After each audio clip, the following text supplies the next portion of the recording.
If there's somebody that's going to find a way, it's going to be me, and I'm not going to go down without a fight. And even if I do go down, my kids are going to know that I fought.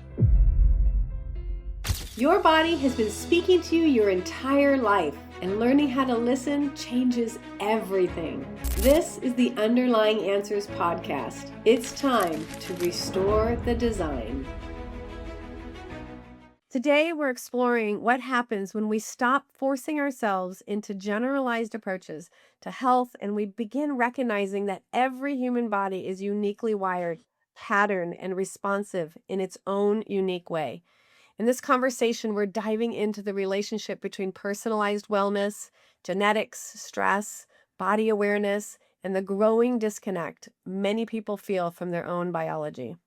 We'll talk about why so many people feel frustrated by all the one-size-fits-all health advice, what the body may actually be communicating underneath the symptoms and all the fatigue, and how learning to work with the body instead of against it can completely change the healing experience. I'm so excited about this conversation because it's going to open the doors to a much deeper discussion around individuality, trust, and the intelligence of the human body.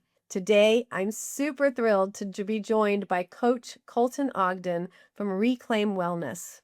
Colton, your story is so powerful, and I just want to start with that. So first of all, welcome to the podcast. And I just want to say, let's share your story. You just touched me so much when you told it to me, so I want the audience to hear it as well. Awesome. Thanks, Cindy. I appreciate the opportunity to be having this discussion. I think it's a really important one, and one ultimately that in a way gave me my life back and gave me life in a pretty dark point in my life. So to give you some background, I had grown up riding and racing dirt bikes, and the plan was for me to become a professional motocross racer. And I achieved that at a really young age. And just as soon as I had achieved it, in a way, I felt like that dream was kind of taken away from me. I had a pretty life-changing accident, woke up from a coma about a month later, and Wow. ended up, I was in a wheelchair for quite a while. And there were a lot of lasting symptoms as a result of that accident. And those carried on kind of into my early adulthood. Obviously wasn't able to fulfill the dream of professional motocross racer, and pivoted into, okay, let's settle into just a regular lifestyle, right?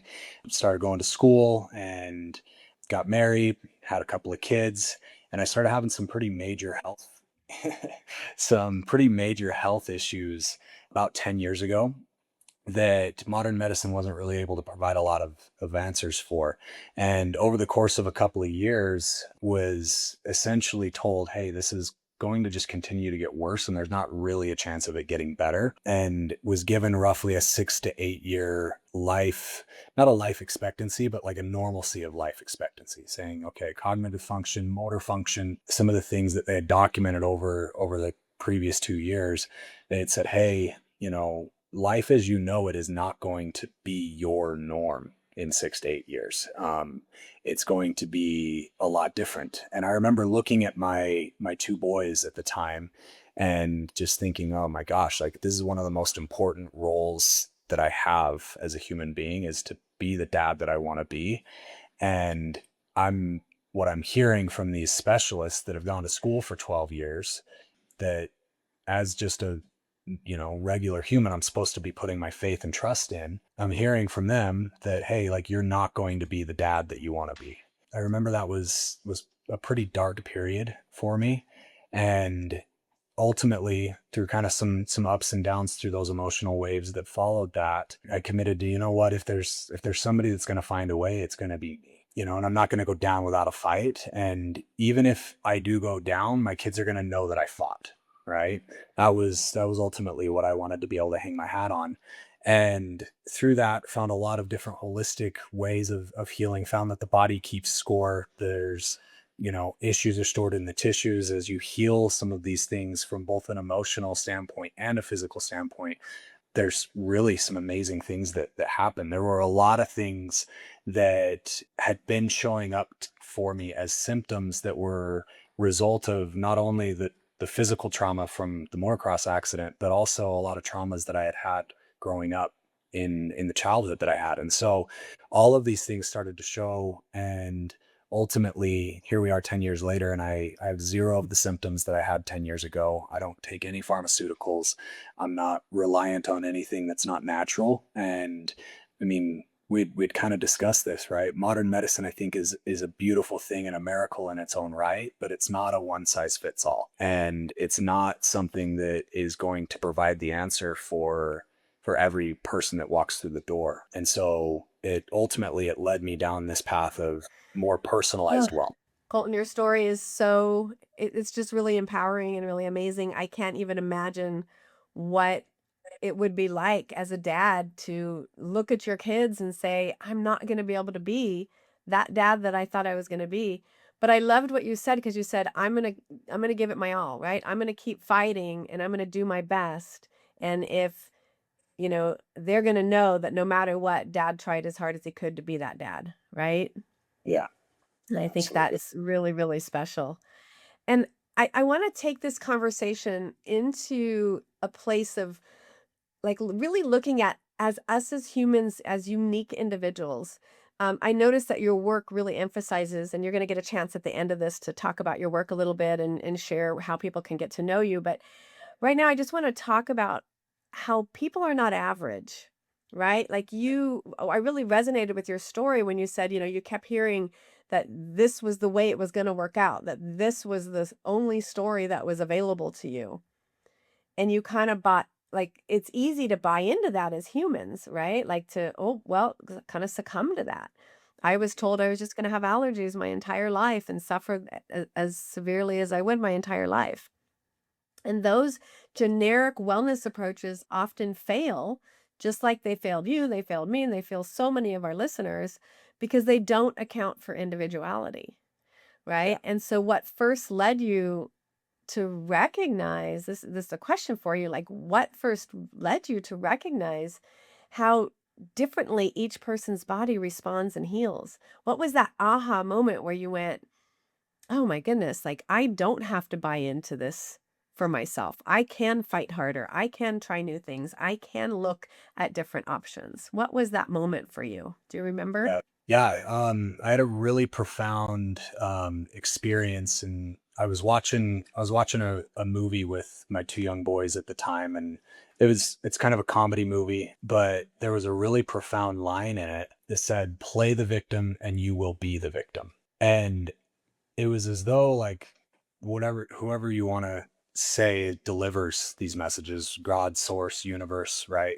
It felt as though that message had been curated for that exact moment where I was at, because I was in a place where I was feeling pretty like, oh, pity me, why me, right? This thing that I'd worked so hard for all my life, that just continues to fall down. Everything I worked for fails, right? Like all of these pity parties, essentially. And I remember in that moment, it was kind of this wake up call that says, no, Colt, if you're going to play the victim, then you're going to be the victim.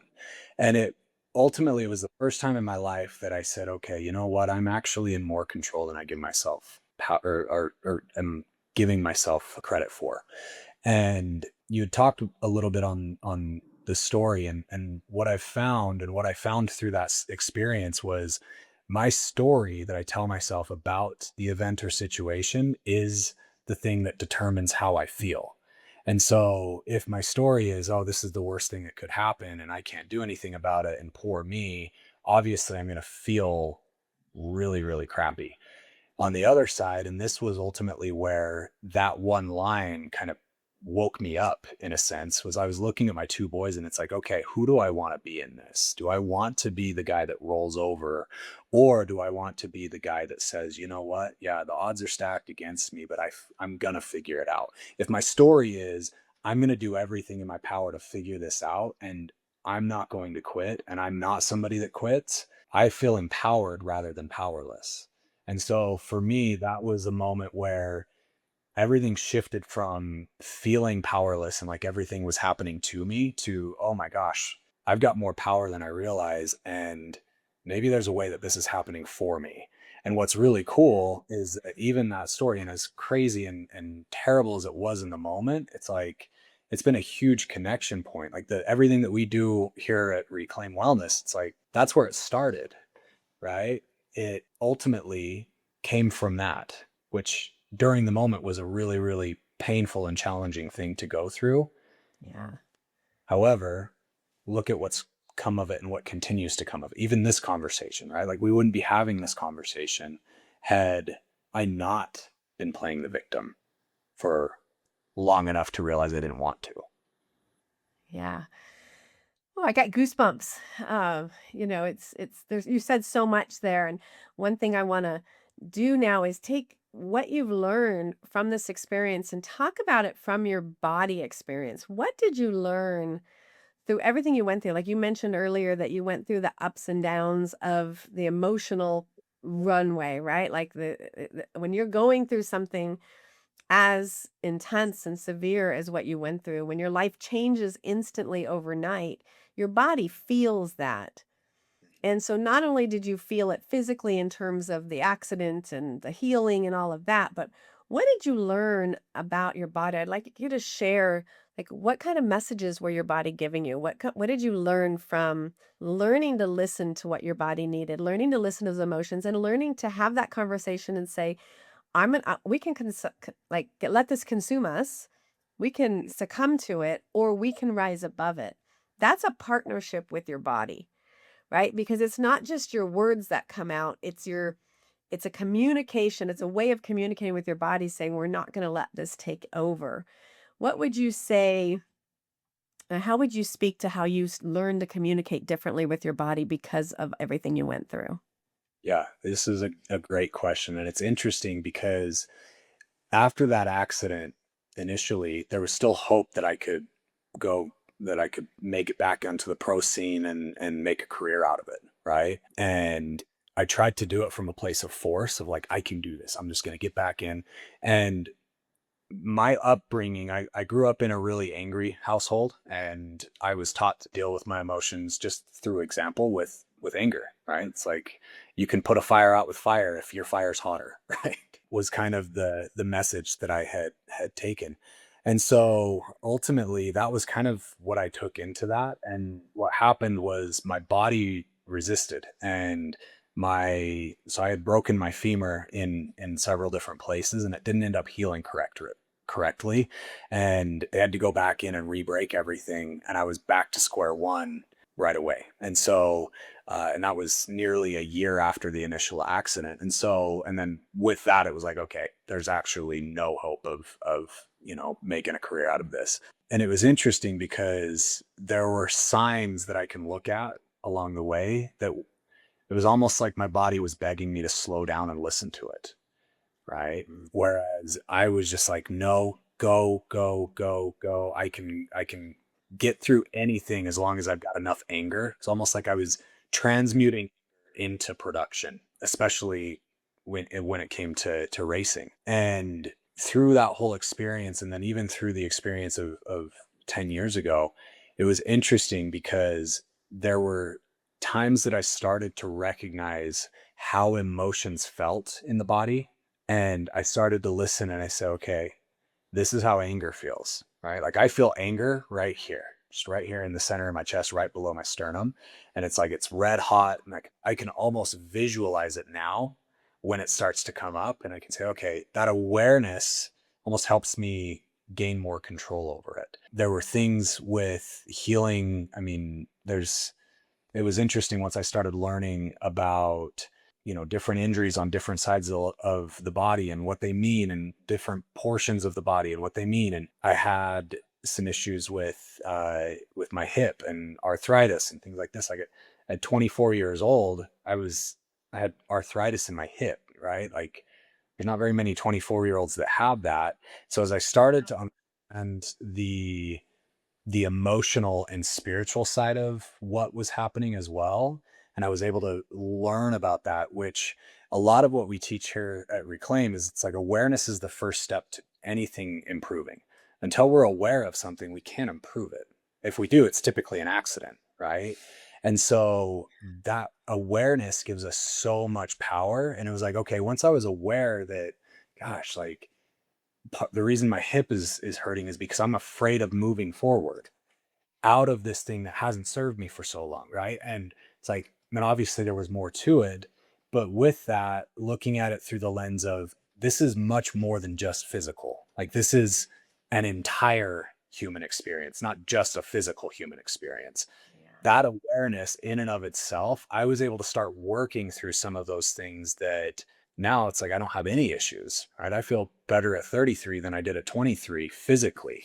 And it's amazing. Like I don't have any lasting aches and pains. And it's like I was really, really hard on my body growing up riding dirt bikes, and there's nothing lasting, which is, I attribute a lot of it to exactly what you're talking about, where there's more than just the physical symptom, if that makes sense. Right. Yeah, I love that you shared all that. There's so much that I want to take from this because you just said so much all in one, big long statement, but it's there's I want to go back. I guess what I'm trying to point is there's so much gold in here. And so I want to go back to one thing that you said, and I want to start there. You said that you learned early on to kind of m- push your rage and allow your rage and anger to manifest as you did this racing, right? So it was kind of like what catapulted your racing and probably made you somewhat really good at it, right? Like that's probably part of it. But when we look at it, that's a pattern, right? Like if you look at that pattern of I'm going to use my rage to filter it this way. And our bodies tend to create patterns to help us process our emotions when we can't process them, right? If you were raised around severe anger, then that was part of your life from early on, and your body didn't know how to manage that or what to do with that as a little child, right? So talk to me about, I want to go back and just talk about how did you learn to recognize that that was actually rage that was kind of filtering and showing up in this way of racing? Because I wonder, and I'm not saying this happened, but I wonder if that has to do with the accident, even, right? With how much energy is being put towards racing in that with the underlying tone of anger and rage. Yes. And I'm not saying that happened. I'm just saying this is to me a really interesting thought process to look at how you said I really use my rage to kind of externally process your rage through racing. Yes. Yeah. And it's interesting because I think most of it has been in hindsight in reframing a lot of childhood experiences and going back and looking at them through the lens of where I am now rather than where I was then. Yeah. Um, However, there were so many times where it's like, there would be a yelling match between me and my dad that would result on in me just going and getting my gear on, throwing the leg over the bike, and then we were fortunate enough to live close enough to the hills, and we had like a little track that was up in the hills. I could be from my garage into the hills in 3 minutes, right? And so um, there were so many times that it was like I wasn't even thinking, I was just going. And I think this was a huge reason that I did get as good as I did. And it's funny because we've had clients, I myself, there's been times where, there's been things in my life that I have used productivity as the outlet for, like in Yeah. business. For in that phase of my life, it was racing, it was riding dirt bikes. I got really, really good at it because I would go out and pound 20 laps, and my body is just almost shutting down physically because we're going that hard, and it's a really physically demanding sport. Um, and it's like my body is screaming in protest by the time I'm like finally back in my body, if that makes sense. It's like Yeah. the the anger was so prevalent where it's like, okay, no, I'm just going to go and hammer this out, and instead of punching a wall or screaming at somebody, I'm going to go transmute all of that into laps on the bike, right? And like I said, there's been other aspects of my life where it's like, okay, something happens and it was painful, or I didn't want to deal with it right then, or I didn't know how to deal with it. And so then I lose myself in work, or I get obsessed with this new little hobby on the side, or those things show up a lot in especially the work that we do. Is I think that it's much easier to direct an emotion than feel it and heal it just naturally. Um, Yeah. so in a lot of ways, I was directing my anger somewhere else, if that makes sense. Mhm. Yeah. It makes total sense. We talk about expression sites. And for me, I was allergic to everything my whole life, but I wasn't actually allergic. My body was expressing my emotions through allergies. So it's fascinating to see you, and I see it with other clients too. Your bodies express those emotions through external drivers. For me, it was physical drivers, right? Which is a lot of people's symptoms. So in a way, the accident actually has brought you back to learning how to listen to your emotions, learning how to listen to your body, learning how to get in touch with who you are and what your body's been trying to tell you beforehand when you were externally, releasing that energy through racing and other means, Yep. Yep. right? Yeah.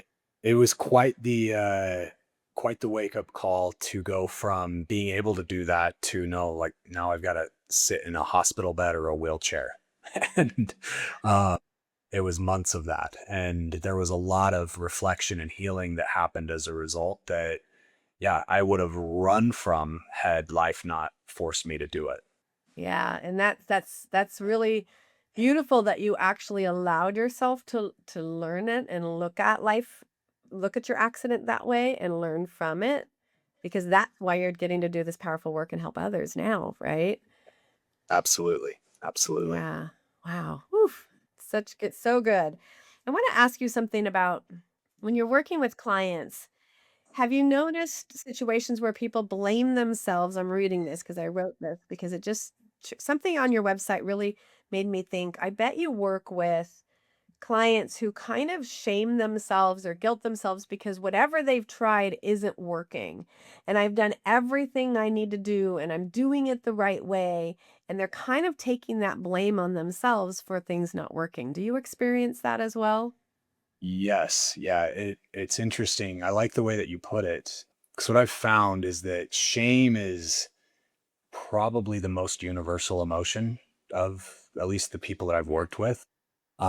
And it's interesting because when we look at it from like a subconscious perspective, shame is like our body saying and our mind saying, "Hey, we should be doing something different." It's almost like the intent is good, but the delivery is not, right? It's almost like if you have that old senile grandparent that like, yeah, they mean well, but then when they open their mouth, it's taken every way but the right way. That's kind of Mhm. the way that shame I think shows up for most people because Yeah. when you look Yeah. at it at Shame. its root, it says, "Hey, we should," right? And should is tough because it's a signal in the right direction if we just look at it that way, where it's like, oh, I did this, that didn't work. I should do it differently. But the other problem is like subconscious doesn't really have a reference of time. It just says, hey, we should, we should, we should. So shame, shame, shame. And Right. shame is a really, really hard foundation to build from. But yeah, I noticed you were gonna say something else. No, I was agreeing with you saying, yeah, I agree. I think shame is it's almost one of the lower frequency energies down there with fear. And it really the moment we shame ourselves, the moment that our body is saying, "Oh, I'm not doing it right. We're not doing it right." And we start our body starts responding to that shame as opposed to responding to, "Oh, I love you. Oh, we're going to try it different next time. That didn't really work for us, but we can do it a little Yep. different." So, but that emotion is very real. And that Yeah. energy behind the shame is very real and very, like I said, low frequency. And when I say low frequency, I just mean it really is intense in our body. And it's, Yeah. like I said, up there, in my opinion, with fear. Yeah. And what we found, I'm sure that there's you been see that quite a bit because with the work you do, you're working with individuals that are, s- you know, uh, seeing people, seeing these practitioners, these doctors, and trying to get help and doing all what they call the right things, but then it's not panning out for them. And so then they're looking at what did I do wrong? Why me? Why am I meant to not work? When the reality going back to the conversation that we've started with, is it's really about an individualized package. Like they're just looking at the wrong tool for them, right? The wrong support for them. So let's talk a little bit about individualized care, because everybody's so unique and different. And I speak about this all the time, so I'd love to hear it come from my listeners, have it come from a different perspective. What do you notice in terms of individualized and what people need, and how do we know that this one thing that might have worked for 50 people is or isn't going to work for us too? Yeah, it's beautiful. One of the things that we put a lot of emphasis on with clients, especially clients that are recurring, is that intuition is something that I think shame is one of the things that drives it out, right? But there's also a lot of other components, and it's interesting because I heard a quote recently. It was on a podcast by called Modern Wisdom, and he said the answers you are looking for are in the silence that you're avoiding. And it's interesting because as I look back at all of like really pivotal moments of my life of like, okay, wow, like I found something, I had a breakthrough, right? It was in those moments that I slowed down enough to listen to myself without shaming myself, without saying, oh, Colton, what's wrong with you? Why aren't you good enough? How come everything you touch goes wrong, right? Like these things are so natural in human beings that it's like we're constantly looking for what's wrong, that we oftentimes end up missing the opportunity to see the path that's going to take us out of what would be the wrong one, if that makes sense. And so as far as my perspective, my personal experience, and then what we do with clients as well, is there are times where we will gladly say, hey, what do you feel like the right answer is? And teaching the client to really listen to those areas in the body that are going to move towards something that's actually going to benefit them, that are going to shy away from things that are not. In addition to that, we do a lot of work around actual genetic testing and saying, okay, based on over the last 20 years, there are companies that have tested genes and said, okay, based on somebody's genetic makeup, we now can get a pretty accurate estimate of whether or not you're going to be predisposed, like have a predisposition to this or this or this or this.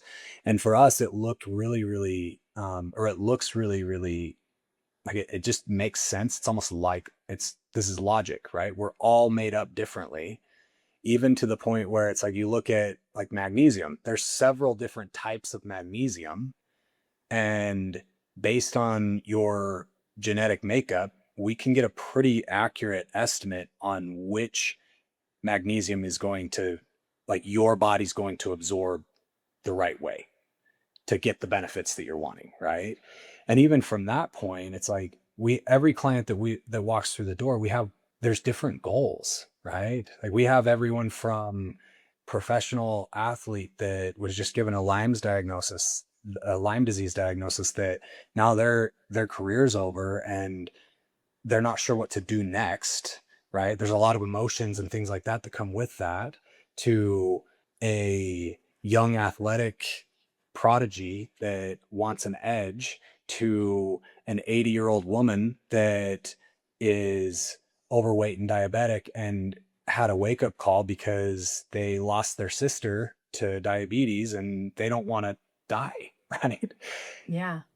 The goal determines the path a lot of the times as well. And so coming back to, there's no two people that we've found that have the same health history, right? Health history also being like your genetic makeup, right? No Right. two people have the same health history, nor do they have the exact same outcome and desire in mind. And so we're also looking at it through the lens of, hey, we're making really educated decisions based on probability here, right? The fact of the matter is that nobody's had your exact health history and has your exact goals. Yeah. But knowing those data points, we can get really clear on what we feel like from an educated standpoint is going to help you get there, which I think gives us a huge edge in the marketplace and the medical space that we're in is personalized wellness. It's everything in and of itself should be personalized. Like even you and I, if you and I both eat the same exact meal, the way our body breaks it down and processes it are two completely different experiences. Completely different. Yeah. Right. Yeah. So let me ask you this. We're running short of time. I could talk to you for Right. so No much worries. longer, but I'm gonna finish with one last sentence or question, and then I'm gonna let you share how listeners can get a hold of you. And but you mentioned something earlier about that the answers come within the silence. And one of the things that I truly believe is that the answers do, you're right, 100% correct. And I also believe the answers are within the loud, the symptoms, right? So for me, every allergic reaction was actually my body saying, this is a threat because of trauma that happened to me. And I see that time and time again. So my body created patterns, or my clients' bodies create patterns to protect us. So Yeah. the loud allergic reactions were my body's way of speaking to me. That's where the answers were. And then it was becoming silent and asking are those symptoms trying to tell me, where I got the answers. What do you feel? What do you think about that concept of, are the symptoms are actually not failure of our body, but actually messages from our body asking us to heal something much, much deeper? Yeah, I think it's spot on, and I like the way that you worded that. Simply because it is, I think our natural human tendency is for something inside us to get loud and for us to run, right? Yeah. Yeah. And try Or take and that pill, right? yeah, and Run or try to take that yeah, pill to suppress it, right? and try to find an answer through brute force rather than slowing down and saying, okay, what is happening? What is the language here? And it's almost like when you look at if I was to go to a different country that I don't speak the language in, right? If you think about how much I would have to slow down just to be able to like buy a tank of fuel, to communicate with somebody that doesn't speak the same language as me, right? Yes. And we're not taught the language of our body in elementary school. Like this isn't something that is just readily available. It's not common knowledge. And so actually hearing and understanding the language, it is a different language. It's not English, and it's something that we have to, but we still can communicate, right? It's like if I want to go buy a candy bar in Indonesia, I can figure it out, but it's going to take me a lot longer than going down to the local gas station down the road, Yeah. right? And so it's that slowing down and okay, what is the communication here? Okay, this is yelling at me in a language I don't understand. What is it saying? Exactly. Right? Exactly. Yeah. Because even if like say there was a fire in a building and somebody came screaming Mandarin Chinese at me, right? They would probably get the message across that I need to get the heck out of the building, even though I don't speak their language, right? So it's, I think, slowing down enough to say, all right, what is this trying to communicate to me? Even if I don't understand the language, what is this symptom communicating? Because I've yet to see a time that the body isn't communicating something. A Yes. lot of times it's not what I want to hear. However, that awareness of once I know what it's communicating, that awareness, that's where we start to step into empowerment and out of powerlessness. So I love it. Yes. I love how you explained it. That's such a great visualization, the way with the different, comparison of the fire and Indonesia and all of that. It's so true. We are constantly being given messages all around us. Why are we not learning to listen to the messages within us? Right? We're yeah, not aware of them. Like you hear a fire alarm, you move. That's a message. but we're not hearing our own fire alarms. I love that. That's so good. All right, Colton, we've got to wrap this up, but I just Hey, wanted you to give you a beautiful. moment to talk about, where can our listeners find you? What exactly do you do? We got a couple minutes to just share a little bit about what you do and where they can find you. Yeah. So, Reclaim Wellness, based here in Richfield, Utah. You can search us. I think we're on Google. We're increasingly increasing our, yeah, if that's the way to say it. We are increasing our online presence. It's something that we've not done a super great job at over the years. It tends to take the back burner to being face to face with people.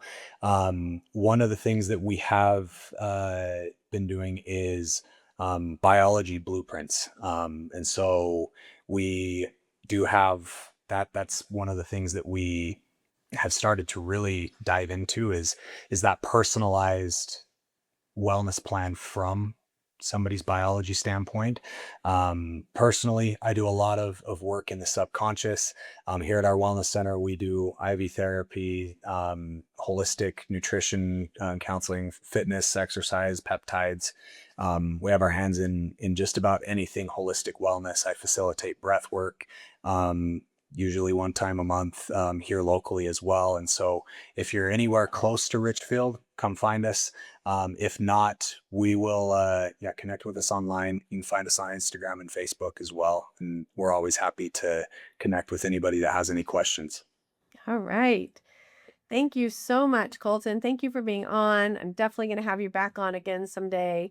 Really appreciate your time. And, for listeners, look him Absolutely. up. His information will be in the bio of this episode as well. So you can find links to his sites, his websites and social media sites within the Awesome. podcast.